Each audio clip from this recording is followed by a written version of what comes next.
2024-এর জাতীয় নির্বাচনে আওয়ামী লীগের যারা ডামি প্রার্থী ছিলেন তাদের আগামী নির্বাচনে অংশ নেওয়ার সুযোগ না রাখার দাবি জানিয়েছে গণ অধিকার পরিষদ।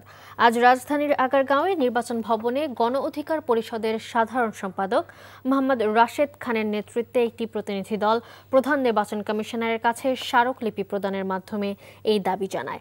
পরে সাংবাদিকদের রাশেদ খান বলেন, গেল ডামি নির্বাচনে স্বতন্ত্রভাবে অংশ নেওয়া আওয়ামী লীগের নেতারা আগামী নির্বাচনে অংশ নেওয়ার সুযোগ পেলে নির্বাচন কমিশনের মাধ্যমেই পুনর্বাসনের সুযোগ পাবে আওয়ামী লীগ।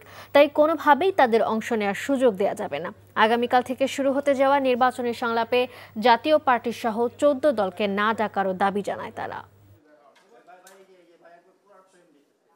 24-এর ডামি নির্বাচনে সরাসরি সম্পৃক্ত ব্যক্তিরা নির্বাচনে অংশগ্রহণ করার চেষ্টা করছে। তাদের উদ্দেশ্য নির্বাচন করা নয়, বরং নির্বাচনের আগে ও নির্বাচনের দিন অরাজকতা সৃষ্টি করে নির্বাচন বানচালের মাধ্যমে আরেকটি ১-১১ সৃষ্টি করে আওয়ামী লীগকে ফিরিয়ে আনা।